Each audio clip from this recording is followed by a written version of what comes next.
Hello, and thank you for joining us tonight. Um, I am Reverend Hector Josue Hernandez Marcial, and I serve as the community as the director of community engagement for the National Benevolent Association of the Christian Church Disciples of Christ. And we are honored, we're truly grateful for your presence here. For those who don't know, we are the general ministry of the Christian Church Disciples of Christ, the Health and Social Service Ministry. And our mission, or the mission of the MBA, is to collaborate with leaders, health and social services organizations, and ministries to strengthen and transform communities through compassion, healing, and justice. As we begin, I would like to inform that this webinar will be recorded and that is going to be available for future viewing on mbacares.org and or our YouTube channel at MBA Cares. So if you miss part of, of the webinar today, or you want to replay it, or you want to share it with your church, with groups, or you just want to go back and revisit the material, you can always do that at your own convenience. I will also remind you or invite you to follow along via automatic transcript using the AI generate captions. So I will invite you to look down on the CC button, on the bottom of the button on the bottom of your Zoom window, and that can help you with some AI generated caption. So today's webinar topic is organizing hope, 5 practices for democratic renewal. And the description of this webinar, we share that on the promotion, but I'm gonna touch certain aspects. We are living through what it seems overwhelming political changes, and that prompts organizations to be innovative and to take responsibilities for helping others fulfill their purposes in times of uncertainty. So how can we transform our resources, our gifts, our talents into effective mobilization and organizations for change? How can we connect our hearts, our minds, our hands to overcome together inertia and to inspire others to action? I will say to inspire ourselves and to inspire others to action. So this webinar will present an overview roadmap for community organizing. We're going to highlight key steps for transformation from a grassroots perspective. Give me a second. It's asking me something here. Okay, never mind. It will also emphasize the crucial moral commitment to promote resources. Oh, this is a hard one for me. Resourcefulness and civic action against authoritarianism. So this is a lot what we're trying to share today. So I'm just gonna say that we're gonna continue working on this. We're gonna review this material and we're gonna go deep.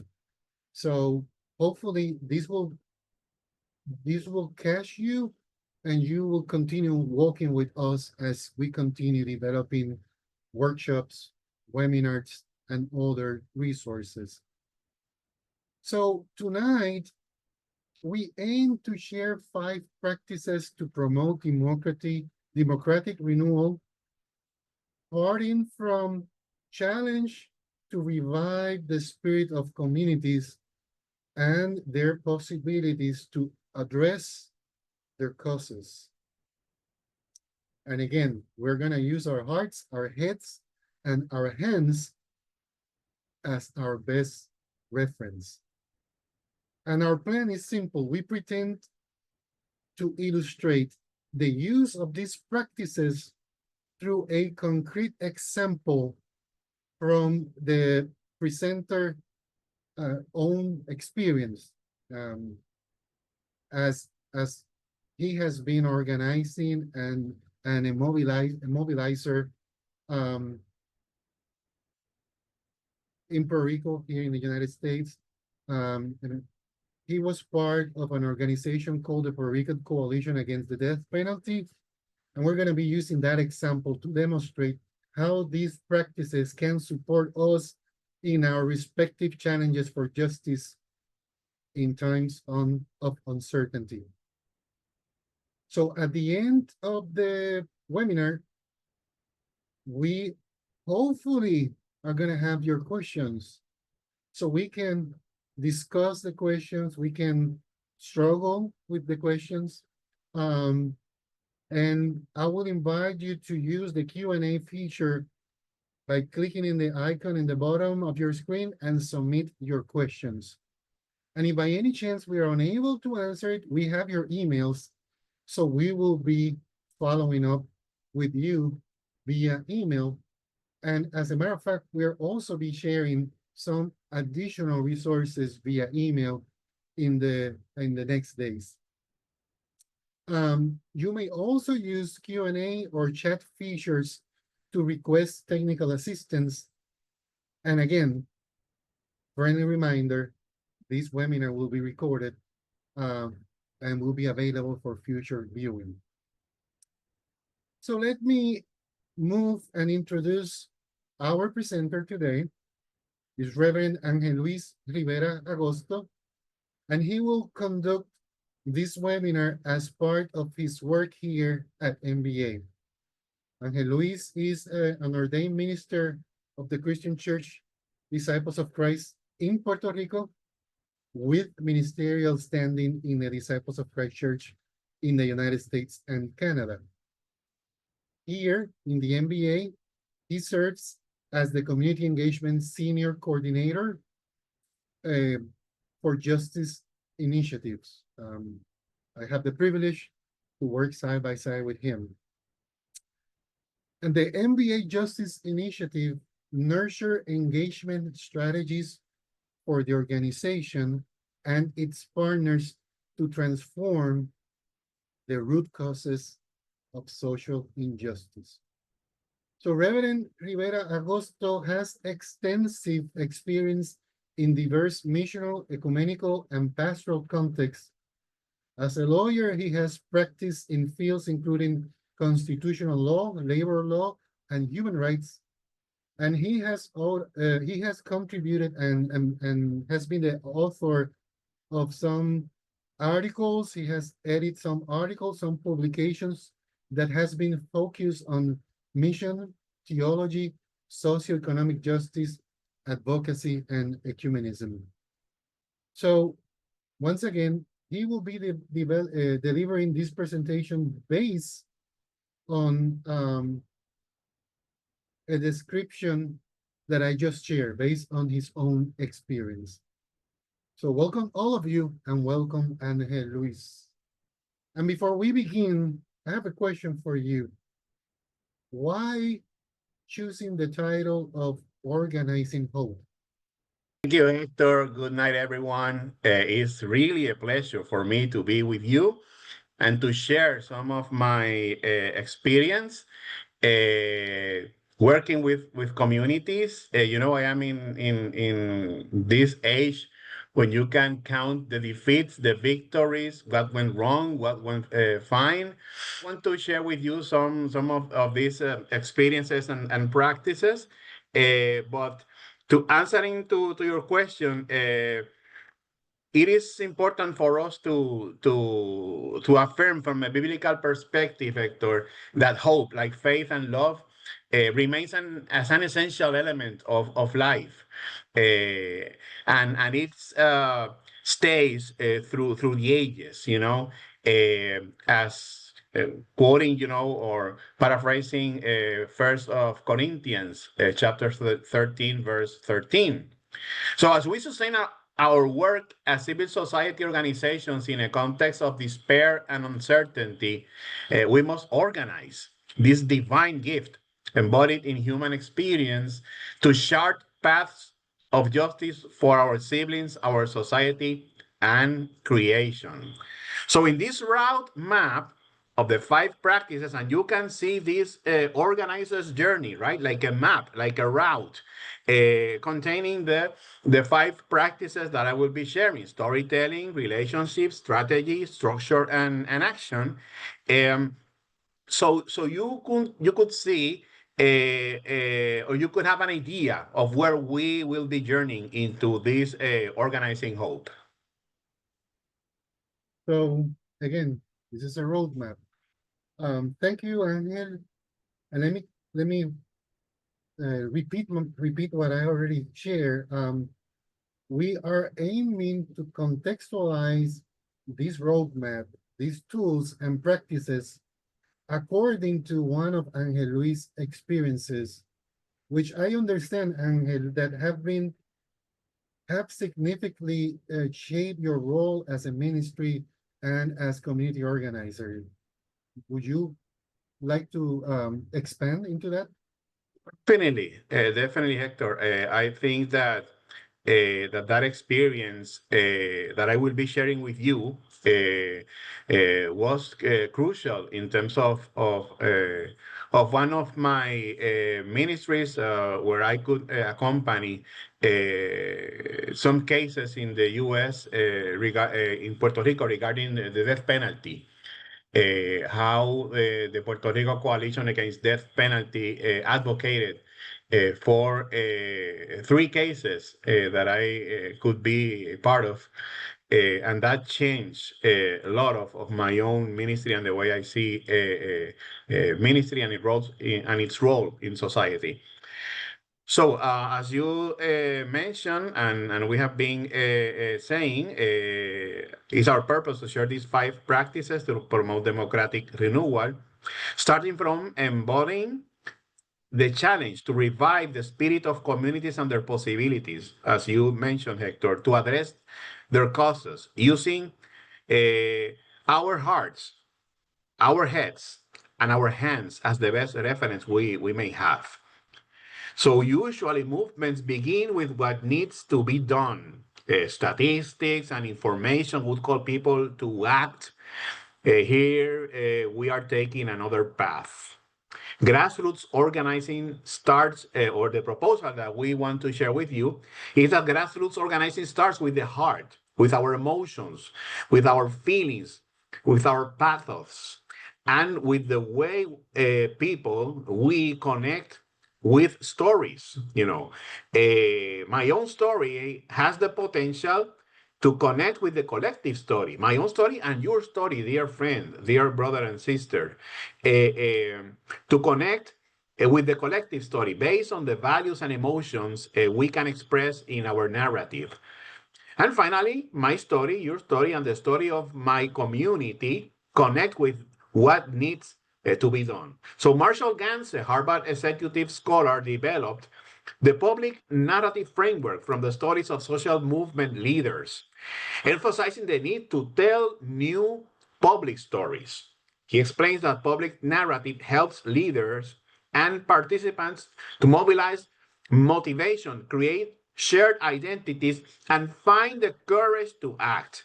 So the framework consists on these 3 elements that you're seeing: the story of self, which is covered by the heart, telling stories of experience, why affective, path, why the affective part, the pathos, the motivation. Yeah. Then you have the story of us that you can see in the head, dealing with the how can we then connect the stories, the shared stories, and our shared purpose for action, and then the action itself, the story of us. So how can then we respond to the urgency of now? So So the public narrative expresses this. Here is who I am. This is what we have in common, and here's what we're going to do about it. So by mastering this narrative, organizers build trust and solidarity within their constituencies. I was exposed to this material 10 years ago, and I use it as a community organizer. I use it as clergy, and I will tell you that my work with MBA is centered into that. Um, so let's also begin with the first practice for democratic renewal, the one identified as storytelling. So I will ask you, Angel, to share an example from your experience to help us understand um, the narrative within a certain context. Sure. And this is the kind of things that you learn by doing it, you learn by experiencing it. So I think that the better way to explain these practices is by showing one specific practice in the specific context of Puerto Rico, my motherland.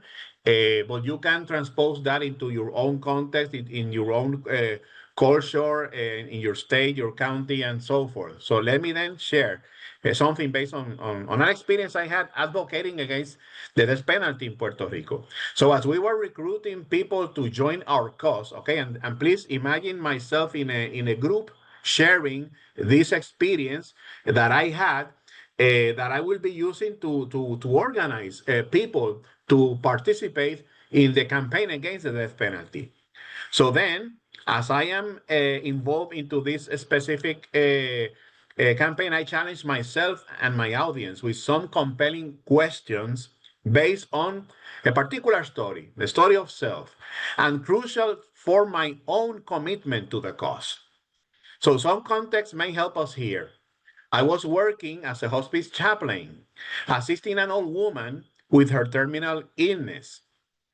So she told me, and I remember that her name was Amelia. Amelia told me that instead of helping her, she wanted me to pastor her daughter, who was suffering for her grandson. Then I realized that that young woman was Esperanza Lopez, the notorious mother of Carlos Ayala Lopez. And I say notorious because she was appearing in the evening news and so forth. And her child, her boy, her son, was accused for a murder and tried with the death penalty. I was hired just to be the chaplain of the to the old woman. So that was the initial challenge that I had. So the challenge that I had was, should I accompany Esperanza Lopez, the mother of a young person accused in the death penalty cause? Well, I was called only to be the chaplain of Esperanza's mother in her terminal illness situation as part of my job at the hospice facility. I could tell the family that my role was only to be for her in her terminal situation. However, I could connect with the pain and misery of the family. What should I do? That's the challenge, okay, of the story. Then the choice was that I decided to accompany Esperanza as best as I could as a pastor in her particular situation of her son being tried for death penalty. And there's the outcome of that choice. Because of being side by side with Esperanza in that situation, I could embrace the cause of fighting against the death penalty. I was a first-hand witness of how that process provoked so much suffering to a mother of an accused and tried person in that resort. Thanks be to God, Carlos' life was spared with a conviction without parole. And then I I became part of the Puerto Rico coalition against the death penalty, advocating for a second case. Okay, the case of Carlos just ended, and I am sharing with this particular community another history, the history of Alexis Candelario, the second accused person and trial for the death penalty 3 years after Carlos' criminal case. Okay? So I am talking to a community trying to get their attention and to recruit them for the cause of Alexis Candelario by sharing my history with Carlos Ayala Lopez and how I was converted into that cause because of the suffering of Esperanza. Not because I was against the death penalty in the first hand. Of course, I could be against the death penalty. But what connected me specifically, dear friends, was the pain of Esperanza, of putting my heart with the heart of Esperanza, and to know that from that solidarity, good things can be built. So that story touched you, and your story, your reality, um, transform you. So my question is how, following your example, how did you transition from your story to the story of us? Sure. In the context of the example that I am sharing, I needed to connect with the audience. In this case, the people I wanted to recruit and participate in the campaign for Alexis Candelario. And that campaign was situated in the island of Puerto Rico. And how the people could possibly make the same decision as me to embrace a crying mother because Puerto Rico is a society that values deep family connections and believes in balancing justice with mercy. Puerto Ricans don't believe in revenge. Because of that, then I they could connect not only with Esperanza and me, but also between each other. It's something that when I heard you, that it came to my mind that a common denominator among Latino Latinas is familism, how important and significant family is. So I can I I totally understand how much weight that all this had in the lives of the families. So the story of self, the story of us, what about the story of now? So yes, I brought then the most to the community the most recent case of for the death penalty, the one that justified that particular campaign that I was advocating for, and called for an urgent action from the community. And the second case, this second case that I am looking for people to be involved, was even more critical because Alexis Candelario was tried for a massacre. And there was a strong possibility that the jury could invoke the death penalty in their sentence for the first time in the island since 2017, 1927. So I asked them, what could happen if we don't oppose to the death penalty? Also a glimpse of hope. What could happen if we take action, if we are about to take action? In this specific case, I call the people to evaluate how that case threatened our notion of justice as we approve in our constitution, the local Puerto Rican constitution, not to pursue the death penalty in our jurisdiction and expressing the need for them to join our campaign. Okay, so we went through the three parts of the storytelling, and this is a crucial as the foundational practice for democratic renewal that is rooted in the experience and the hearts of the communities. Um, and Exactly. I have lived that. So okay, so continue. I'm sorry. No, exactly. Yeah. That's the idea. Leadership involves you and me taking responsibility for our roles, especially in times of injustice. We need to create space to share our personal stories, the story of self, our own challenges, our own choices based on our values, based on our experiences. And then and identify our community's shared values, the story of us, what connects with each other. Then we engage with one another's experiences, and then we can build a web of emotional stories that inspires urgency as it can overcome inertia. but also anger.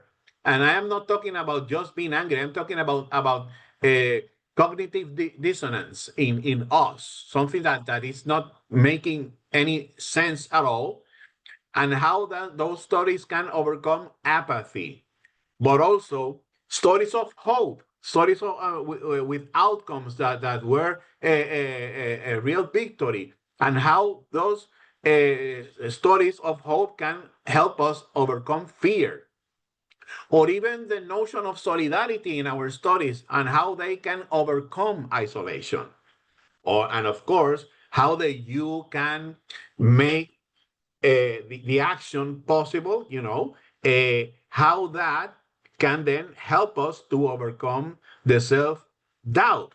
You can make a difference. Sorry, you can make a difference. When you see a story where somebody could make a difference, definitely that allow us to overcome self doubt.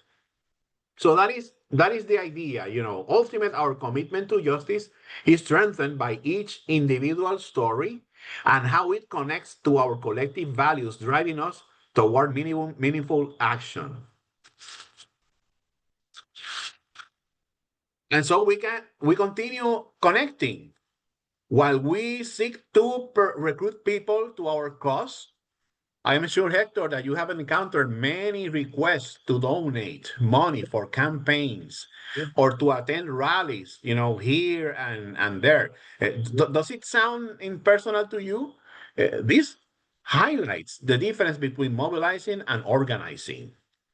Mobilizing taps into individuals' resources. Maybe you chip some $5. Maybe you go into a specific rally or so. While organizing focuses on building relationships for lasting commitment and leadership.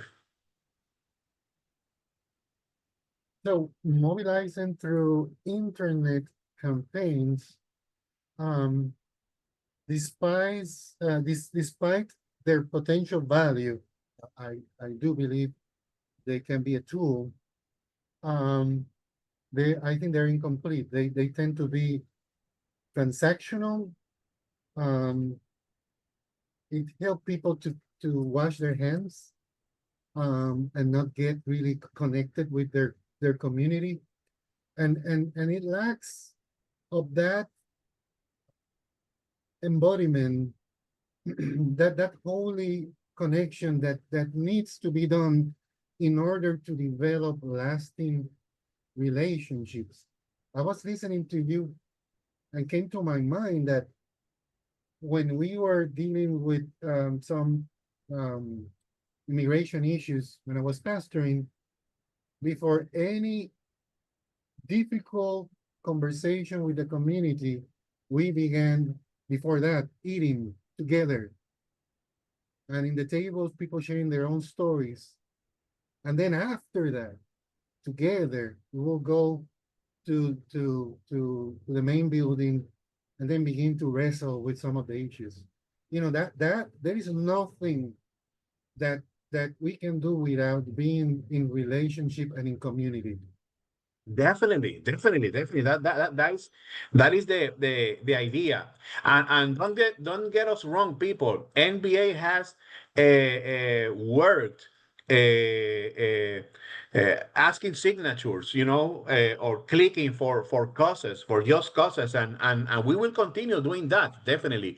But that cannot be the sole practice for justice, because as Hector mentioned, it tends to be too transactional and not necessarily engaging in terms of relationships. So this slide highlights that relationships that can be developed through shared values, beneficial exchanges, and mutual commitments. They can start with shared values, as we just illustrated through storytelling. An organizer might begin by sharing a brief personal story to give others insight into themselves and then show interest in the other person's story. This exchange fosters connection since people appreciate those who are interested in them. So relationships can also be viewed as exchanges of interest and resources. For example, one person may excel at planning trips, while another knows where to travel, allowing them to support. one another's goals. Okay, so could you provide or could you expand with some concrete methods to reach that level of dialogue and commitment? Yes, I will share the methodology as I included in this slide, and also a brief example of how I engage into building relationships. The first element that we need to consider, because this is a fundamental skill for building relationships, to conduct one-on-one meetings. These meetings help establish local organizations, based on commitments between individuals rather than just to concepts or tasks. They can cultivate new working relationships beyond mere mobilization for support. So each one-on-one meeting has pieces, four key pieces, which I will explain. First, you have the attention or interest. So it's crucial in the first place to establish the purpose of your meeting upfront to ensure you are both on the same page. And that is so important as maybe when you are having a kind of public building relationship meeting Yeah. where people can be friends, and then they cannot be too clear in terms of what is the purpose of the meeting. So you need to establish the purpose of the meeting, regardless of the friendship you could have with that person, upfront. Okay. Then the part of the exploration, most of the one-on-one conversations are devoted to exploration by asking probing questions. If you are meeting a person for the first time, ask questions that help you understand the story, values, and resources relevant to your church purpose. Then after you do the exploration, then you enter into the exchange, the possibility of exchanging resources with that person, information, support, and insights. Remember that you call for that meeting because you have some interest in that person, in the history and the story of that person, but also you may have some interest in the gifts and talents of that person, and also that person can have an interest on your own resources and your own stories. So that creates the foundation, not only for the actual exchange in the meeting, but for future exchanges. And then it comes the commitment. The successful one meeting ends with a commitment to start or continue working together. So going into a specific example of what I just mentioned, in this campaign against death penalty, I had a one conversation with a famous reporter in Puerto Rico. She was a conductor of a radio program, and I wanted to recruit her for the campaign. So, in the meeting, I just first established that I was representing the Puerto Rico Coalition for Death Penalty, or the PRCDP, and was seeking to have a dialogue with her regarding what we were doing at that moment, because I knew that she was vocal in terms of opposing for the death penalty, and also she was a very devoted Christian and so forth. So then, after stating my purpose, then I moved into the exploration part. So I explored why she was so vocal against the death penalty. And she shared with me that during her time living in the US, she learned how innocent people were executed for crimes they didn't commit. And as a pastor, I shared with her my experience with Carlos Ayala Lopez, alongside Esperanza, so in that exchange, then we expressed our respective concerns regarding death penalty, and in that sense, and then we started discussing the case of Alexis Candelario. And we know that prosecutors were seeking for the death penalty for a person who committed the massacre. I stated the urgency of the situation, um, and then I invited her to join the coalition. She couldn't be part of the coalition because she had some particular conflicts regarding her job and so forth. But then she offered me to participate in her radio program, and I could recruit her as a supporter for the cause, even though she was not part of the constituency of the coalition. She ended up being a supporter, and she allowed me to continue debating the idea against death penalty in her programs. That is why clergy has to know their community, has to have a relationship with the leaders, have to be connected with whoever is already doing and developing those relationships. Um, because we're talking about how relationship help us recruit for our causes. And that reminds me, when I was pastoring in Indy, a colleague of mine told me once, I'm afraid of Sister Tracy. Sister Tracy was a very small nun who was a I orphanage. remember her, yeah. Yeah. And, and I asked him why. And he said to me, because every time I talk to her, she made me do stuff that I don't want to. The relationship was so tight, and the commitment, the communal commitment was so truthful that, yeah, often I was doing stuff that normally I would prefer not to, but it was for the well-being of our community. So, um, Let me tell you, Tracy was an excellent storyteller. She had that talent to tell compelling stories enough to catch people and and get commitment from everybody. indeed. So going back to your example, um, did you stay in touch with that reporter? Yeah, that's the beauty of it, Hector, because it is not a transactional conversation. It was a conversation from heart to heart. And we get committed to each other. We became friends, and that led to my involvement in her radio program. So I was trying to recruit her as a supporter for the cause, and she recruited me to be a resource person for her radio program, and that's the beauty of it, you know. The thing is that I continue advocating against the death penalty, and now I had that program available for my work. And after the campaign, I continued supporting her show for a couple of years and helped her and her husband. And I accompanied them during some health challenges. And even I recommended the church that they could attend. Definitely. We continue to be friends up to this day. And it's at the essence or at the core is building community, building Sure. relationship, building networks. Um, so she was recruited to help with the cause, as you mentioned. Now let's move to the third practice. Could you share what you know about it? Could you share about strategizing? Yeah, the thing is that up until now, we have been dealing with the heart, okay? The commitments, the dialogues, the sharing, Connection? our stories. Now we are moving from the heart to the head, okay?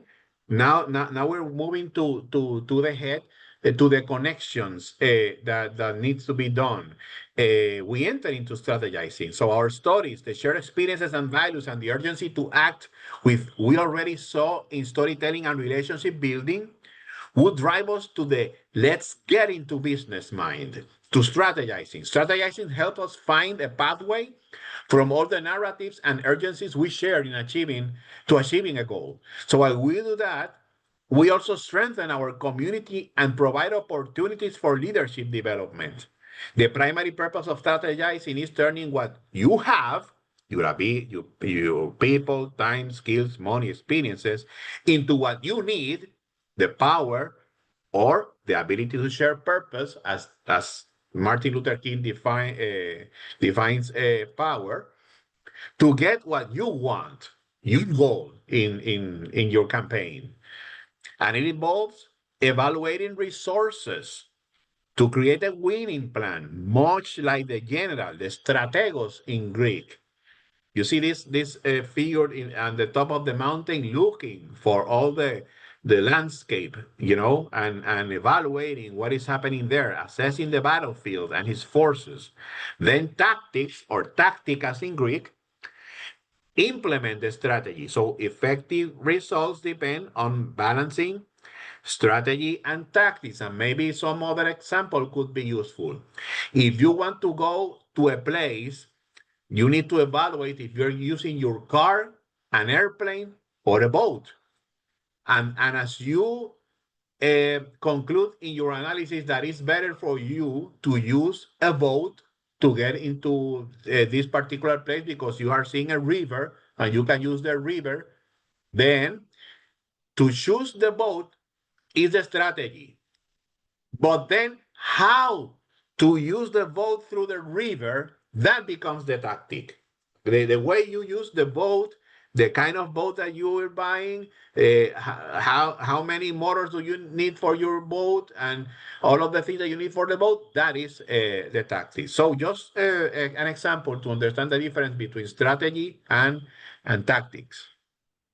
And again, that is why it's really important that you know the community that you are part of, the communities that surrounded your church, um, or your nonprofit, or your whatever type of work you're doing for the community.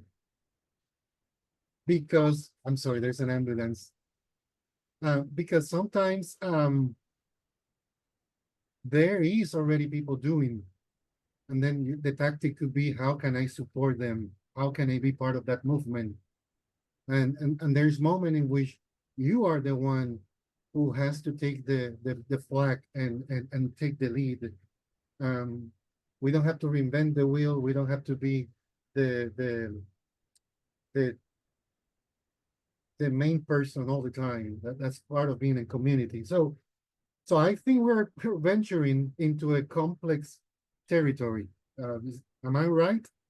Yeah, it can be complicated, and unfortunately, maybe the details of how to craft a strategy goes beyond the scope of this webinar. However, people can explore by checking some references that I can include in the chat or so. Oh, Some we're gonna include that as a follow-up email. We're gonna include those that information in addition to other links, maybe by next week, because we have all the emails of the participants. excellent. But then to put into practice this thing, about turning what we have into what we need to get what we want, the best way I can explain it is, and keeping it short and sweet, uh, maybe is by setting some brief examples of the process about strategizing that I followed in the case I am sharing with you.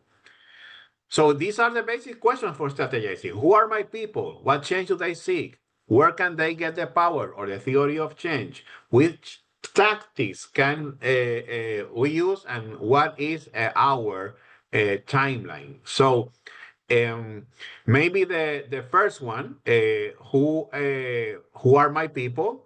That is the constituency. This is a map of actors, and also it can be used as a power map. Maybe some of the people that are here with us can see this and recognize this figure as a power map, where you evaluate who are your people, and you need to focus on those people, the constituency, but also to evaluate the opposition, those who are opposed to what you are advocating, or the ones that have the power that you need to make to take a decision, and supporters and competitors and so forth. But for now, I want to share that we need to focus on our people, the one with our common interests, to create a new power base for the cause that we are advocating. So we're seeking, constituents as active participants in decisions. So our goal is to transform communities with shared values into an engaged constituency that advocates for democratic renewal. In the example I have been sharing, the PRCDP was my constituency. And the leadership within the coalition was the team, as I will be explaining later how to structure teams. Then, what change do we seek? That is a strategic goal. We then must decide on a strategic goal for our campaign. Among other things, it needs to be concrete, measurable, and meaningful. Achieving this goal should result in a visible change in our constituents' lives. In this particular example that I am sharing, discussions within the constituency decided that the strategic goal was to avoid the application of the death penalty in Puerto Rico. And then the next step, after we decided what would be our strategic goal, is where I can get the power. And it consists of making analysis between interests and resources of the different actors that you saw in the first image that we shared, to see where was the unbalance of the question, because power is relational. Power is not an essence. Power is not something that you just have eternally, or it's just or a thing. Power is relational. It depends on relations, okay?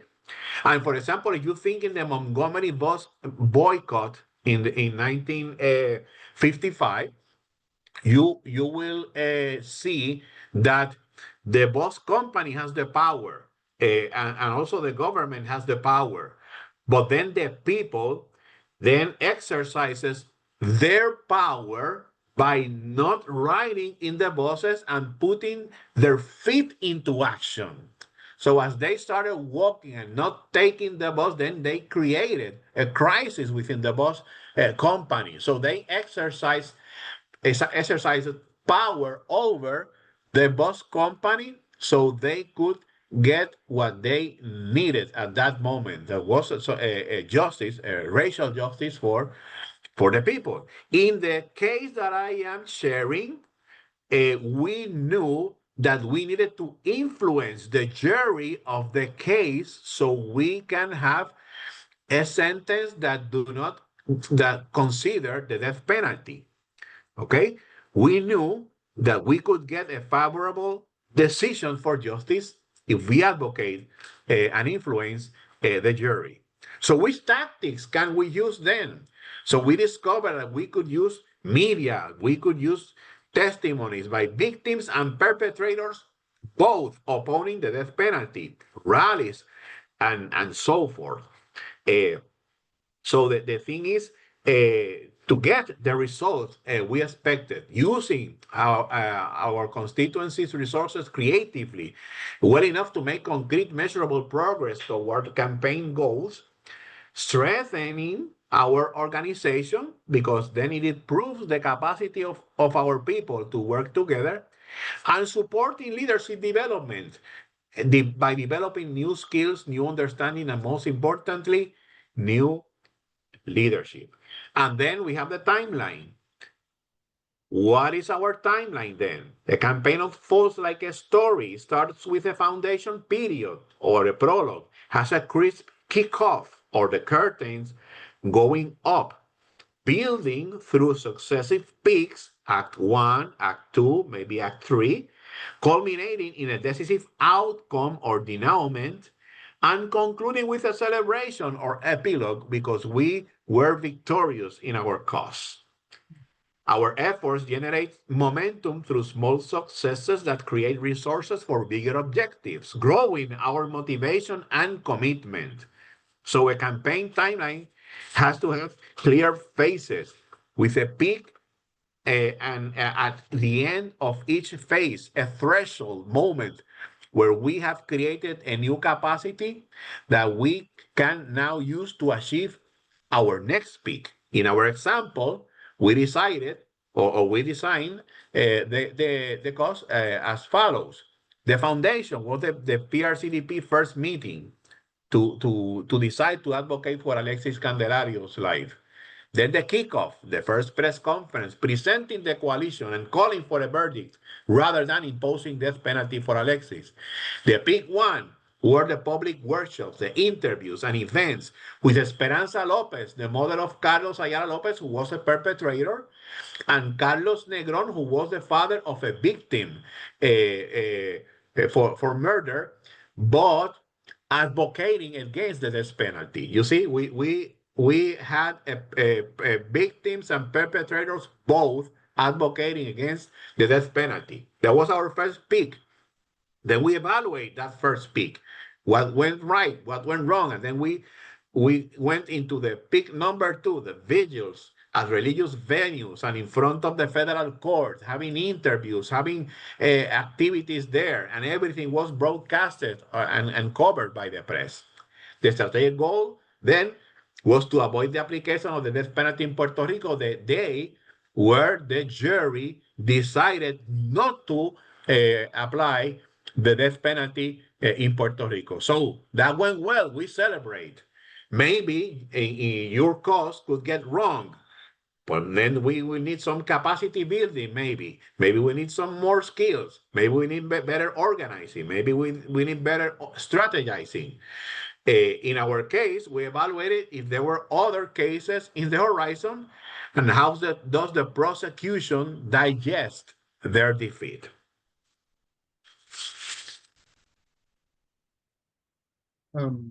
Wow, that's a long way to share a brief strategy. And I know there's a lot more, but something that came to my mind when you were only in step one, I didn't want to interrupt you. How, again, and I think this is the third time that I'm saying the same thing, but how important is to know who your people are? Sometimes you believe you know, sometimes you think you know. And there are many tools. One tool that I learned long time ago that I use was the community genogram, that you begin to identify who are the communities, who are your allies, who are doing, and again, like you were saying, who is acting against, who is um, just stand still, that can become your ally, and exercises like that suddenly, when I was pastoring, make me realize, hey, I need to connect with the school and make relationship with the school therapist. And hey, let me make connection with, so it's really important that when we begin to move forward, that we actually do it in community. I don't think there is any cheat sheet or detour. So so I know we're in the middle of the webinar, so continue, my friend. No, it's okay because and what you just mentioned is crucial for the next part, because once you canvas what the people that you have, and pastors, labor organizers are always using pastors as a reference to know the community. You know, I remember when I was a labor lawyer, how you know, the organizers that were my clients requested some advice in terms of how to get into communities. And because of me being also a Protestant person, I mixed that. And we could canvas in an excellent way the community. But no, it's not only to canvas the people and to have the right people for the job, but also to structuring leadership teams. Yeah. And believe me, Hector, that in my overall experience dealing with many campaigns and organizations, this is the mostly overlooked factor. Because how can we talk about democratic renewal if our organizations can't live with democratic values internally? And that is essential, my friend.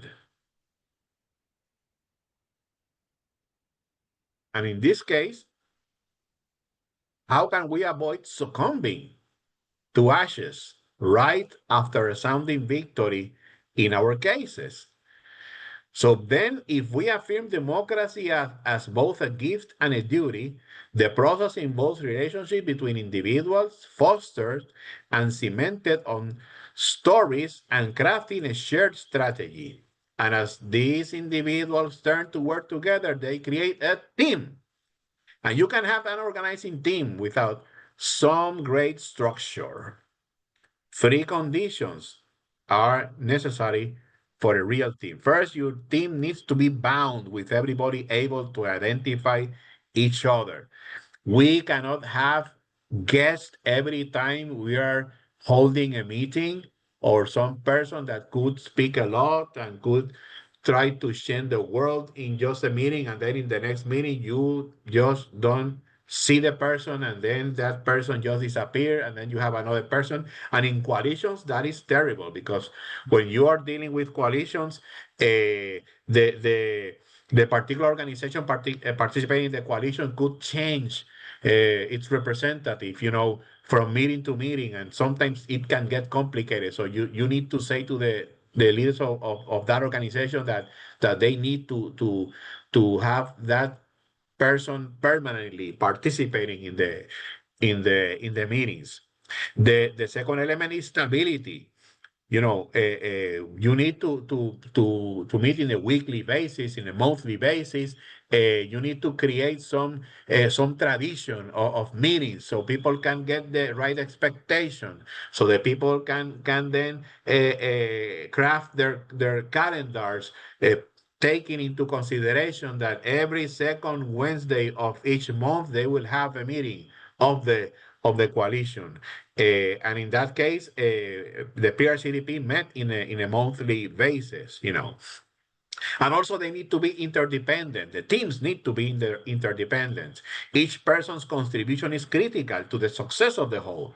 Team members are vital to each other's success and look for ways to offer support. And that's very important, because with that, then you can be fostering then leadership development. People started to put gifts and talents. You can discover that this person can sing, and then that person can bring a guitar and can offer a concert, and then you can have some event raising funds for the coalition. Or maybe you have people that are expert party organizers that can set up a meeting and so forth. So you discover the different gifts and talents that the people can share for the sake of the cause. Uh, so we have, as the Puerto Rico Coalition for Death Penalty, an excellent way to use the particular gifts of everybody to seek its purpose. So three other elements that, in my experience, have created so many problems in different organizations are the following. The following: purpose. It should be different from the constituency, clear, challenging, and consequential, making the difference in achieving it evident. I have experienced how organizations end up meeting just to share voting reports Yeah. and information that is useless to the organization's cause. So we need to have a purpose, and your leadership team needs to be different from your constituency. You cannot mix a board of directors with a leadership team. You need to separate who are the persons who are executing the decisions and moving the agenda, and who are the persons that are in charge of the vision in terms of the decisions for the organization. So that purpose needs to be clear enough for everybody. Second, the Definitely. norms. Actually, sorry to Sorry. interrupt you. If it's a big if it's a big coalition, there has to be clarity. They have to be a clear understanding of the shared purpose. Yes, definitely. And along with that, norms. For God's sake, the team should establish clear agreements on membership, behavior, and relationships to maintain effectiveness. Decision making is crucial. For example, if your decisions will be held by majority vote, consensus, or so. I've been a witness of coalition organizations that could have victories in the field, excellent marches, and they can have a law passed for justice and so forth, and then the month after the rally, that organization disappeared Because out of thin air. yeah, So that can cause major disagreements and even the collapse of an organization. And also roles. Each team member should share responsibility for tasks aligned with their resources and interests. So people can work along with what they have to offer into the work of the organization. again, that reminds me, Sister Tracy. Her superpower was to tell you very clear, this is your role, this is the strategy, let's move. It wasn't like a drill sergeant, small one, but a drill sergeant. And if you're by any chance looking at this, watching this webinar, I miss those times, Sister Tracy. It was So great. She was great, definitely. once they are organized, what about the action needed to achieve the purpose? It's the fifth practice for democracy renewal, my brother. It is the one we call a Christian. As you can see in the next slide, action occurs in a delicate balance between deployment and mobilization of resources. Democratic processes fostered by our storytelling, relationship, building strategy, and teamwork would go far in the needed actions. Then, for each deployment of resources, then you have the rally, the press conference, the phone bank, the community canvas, and so forth. There's a natural mobilization of resources. What amount of money I need? What tables do I need? Microphones, people crafting a press conference, paper, printer, and so forth.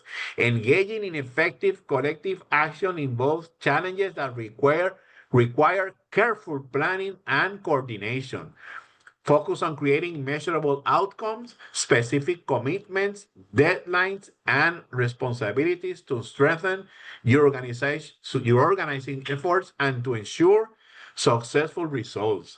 In the PRCDP, the Coalition Against the Death Penalty, we plan each action with its particular budget, which team will be in charge of the actions, specific dates for the actions, evaluation of them, and how the event contributed to leadership building and strengthening our constituency. Okay, so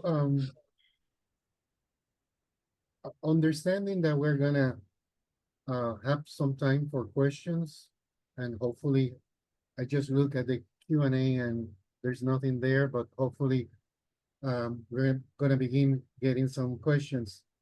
And also understanding that this is a lot that we have shared, and we're planning to continue this webinar by going deep into the specifics parts. Um, how can we conclude this webinar with a clear focus on promoting democratic renewal? But I could conclude this part, and we can then start a dialogue about some specific aspects. I need to state the following.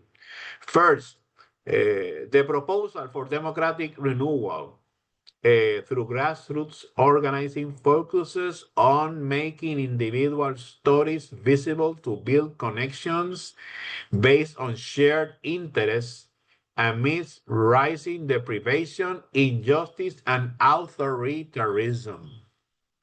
Okay, that is storytelling. Then, from there, we propose building relationships to democratically amplify our scope of action from the standpoint of the people. Okay, amplifying our scope of action and developing strategies to confront power while fostering a community of care, compassion, and justice. Our partners or churches would engage in prophetic and pastoral actions to achieve their social, economic, political, spiritual, and emotional goals. Participation and organizing hope is not an option, are not an option. This will foster strong leadership that supports formation, organization, and impactful actions for future generations. So thank you very much for being with us. Blessings to you all, and let's open this for dialogue with gratitude for the opportunity of sharing with you, dear brothers and sisters. Okay, so again, you are more than welcome to ask questions, and we have some questions here that could guide us into this conversation or this part of our presentation. Um, and I'm reading as it was written. I'm not clear on the process surrounding theory of change um, in the areas of strategies. In your organizing experience, I saw that you raised the issue of influencing a jury to reach the verdict.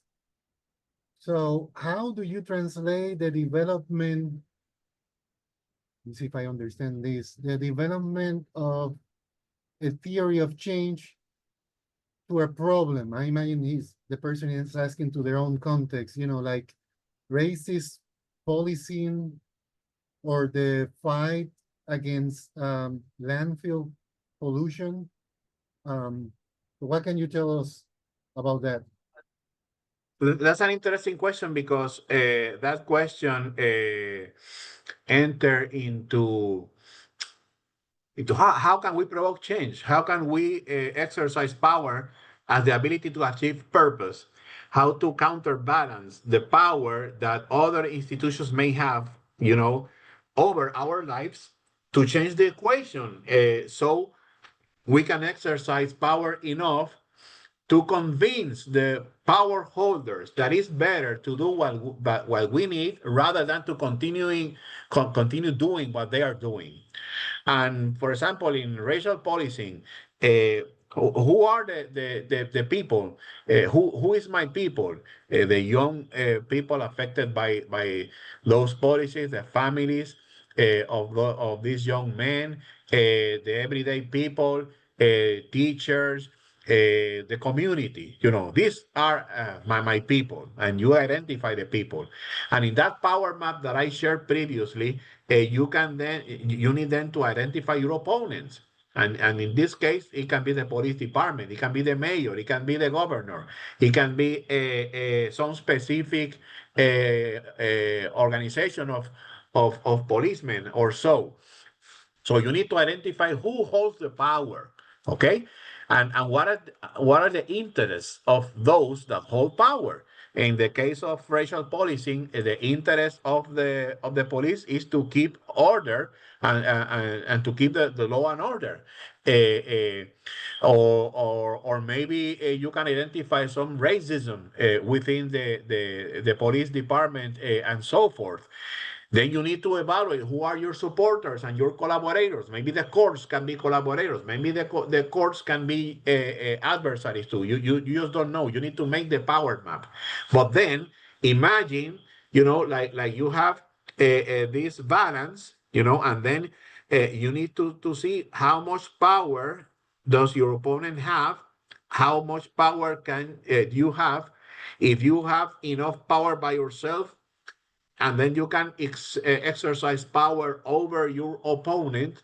For example, in the case of a community suffering from racism, you can organize rallies, you can organize different activities, you can organize a educational process, but also you can call your political representatives. But if by any chance they do not deal with this issue, then they can get a vote against, or there can be some political action to then bring some alternative servant that could then be for the community and to make justice. Or maybe you evaluate and the court can be the best option for you because you know that you can get a decision as we do as the coalition. We knew that if we influence the jury, we can get some positive decision by the court. So this is the idea. The theory of change is how do we manage power? How do we see our power, the power of our opponents, the power of our supporters, collaborators, and so forth, and then how to counterbalance the power in our favor, in the sake of our cause, and that can be a whole a webinar, Yeah. but at least I am trying to bring some elements that can clarify this question. The theory of change is about exercising power as an ability to achieve purpose, getting justice, making this counterbalance from the ones that have the powers and resources to us as a community exercising new power, so that organization or that branch of government would rather obey what the community is saying, and it gets less costly than what they are doing at this moment. So this counterbalance is the key of the theory of change. Um, I like this question. Sometimes we think our own stories have no value, or they're not,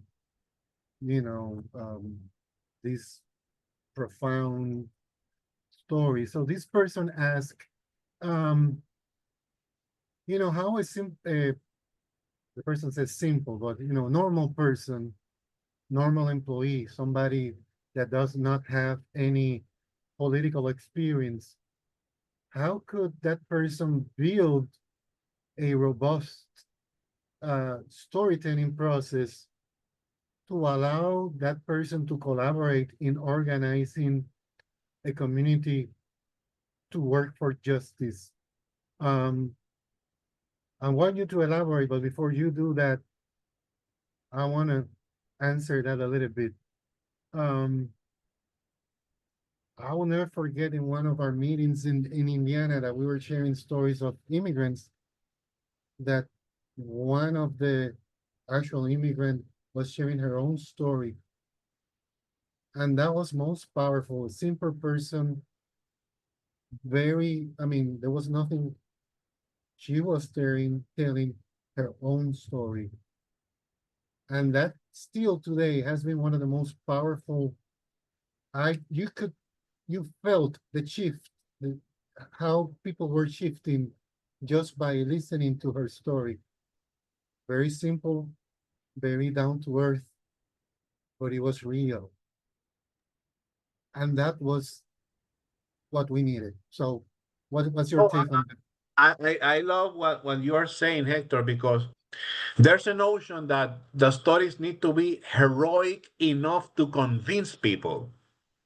Okay, in storytelling, people tend to think, "Oh my goodness, I don't have this heroic Yeah, story that could convince multitudes to to join to my cause."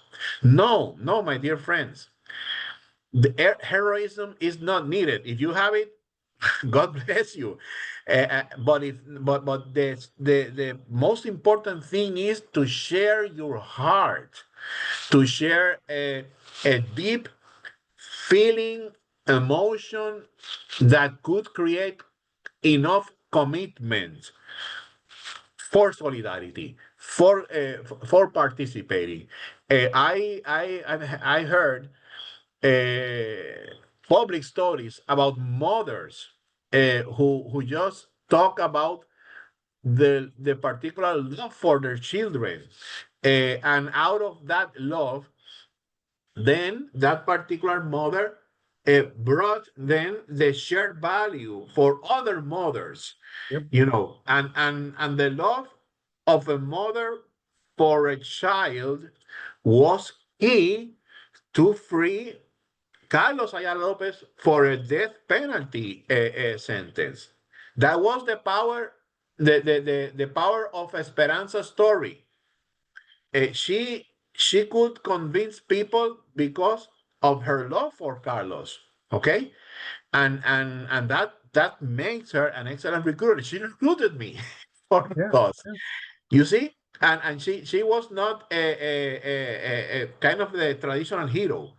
Her love for Carlos was so profound, so deep that it created this link for solidarity, and you can use very or regular examples, family, Yeah, spirituality, the experience with a neighbor, something from your childhood, something from the place where you work, but it has this heart that calls to commitment.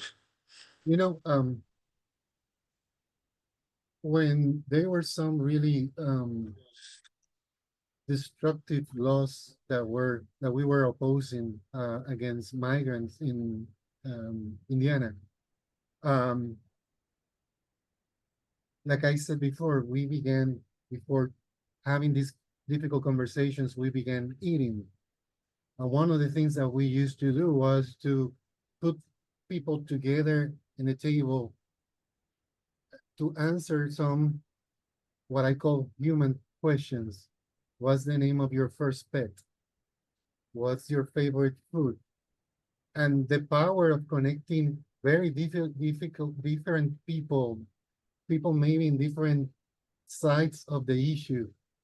They were able to see each other as people, more that you are my adversary. And then when we had those conversations by testimony, they were telling me that was the key. That was what allowed my heart to listen to the next part. So yeah, again, it's we don't have to be George Lucas. We don't have to be um, crafters of these stories.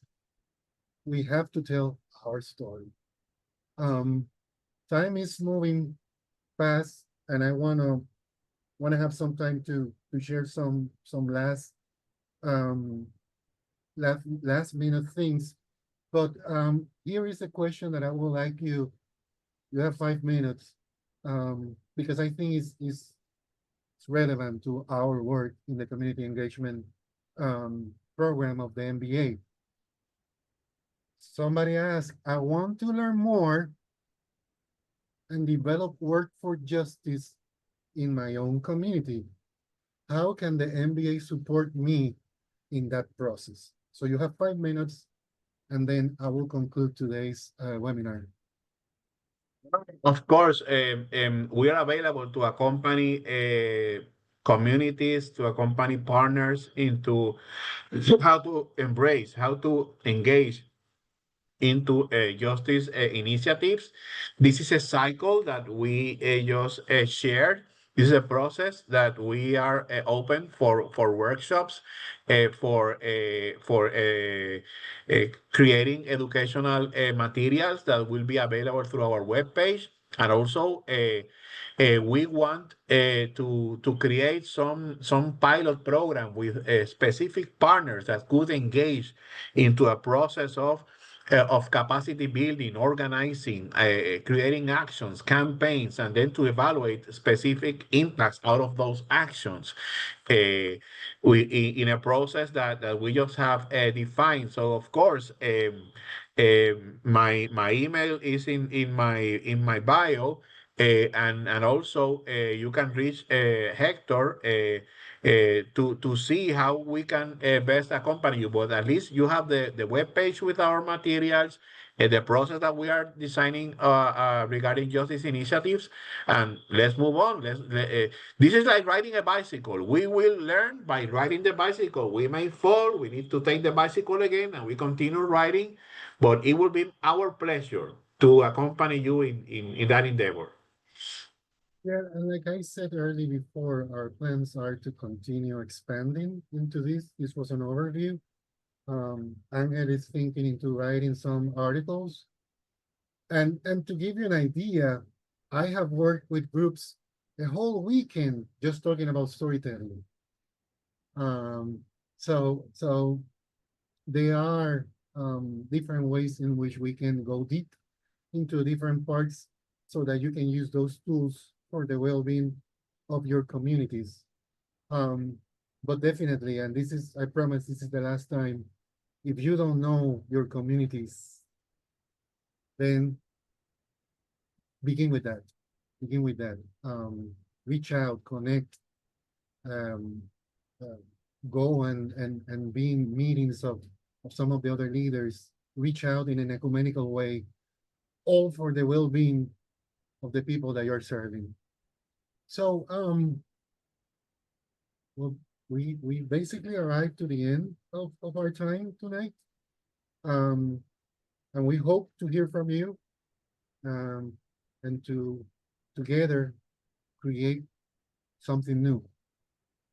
Thank you, Angel Luis, my colleague and presenter today. And we're blessed to having you, and to for you to be part of the MBA staff. Um, and in the chat box, you will find links to the overall work of the MBA, as well as the justice initiatives, you know, some proposals, some articles, or working description. You can also find our contact info, so you can again visit and learn more about how the MBA continues with the commitment of promoting justice work along with our parents now, parents too, but our partners, congregations, and our Disciples of Christ constituency. And we encourage you to take whatever actions you can to support the cause of justice and equality for all, especially in the time in which we are living right now, in the time that our nation is going through. Another way that you can involve and stay informed of our work is to sign up for our newsletters at mbacares.org/newsletter. You can mark a few checkboxes to let us know that you are interested in, hopefully in our program, but in also the other programs and other topics of the MBA. We also ask you for your support. Your generations give help the MBAs continue creating communities of compassion and care, and supporting our commitment for our work of justice and equity. As people of faith, we know that we live our faith through prayer, through action, and also through generosity. And we are ever grateful for your engagement and the gift that you share with MBA. And you can donate online at mbacares.com/donate. And the last thing that I'm going to share is that reach out to us at GA. We're going to be having some highlights, different days. We're going to be doing highlights of some of our programs. And the Saturday, beginning at 1:30, I think 1:30 to 5, something like that, the community engagement program will be sharing some of the different parts of our program. We're going to be talking about the peer groups. We're going to be talking about the Justice Initiative, our commitment with the Prison and Jail Ministries, our plans to keep growing into restorative justice. So stop by, introduce yourself, reach out. We want to connect with you.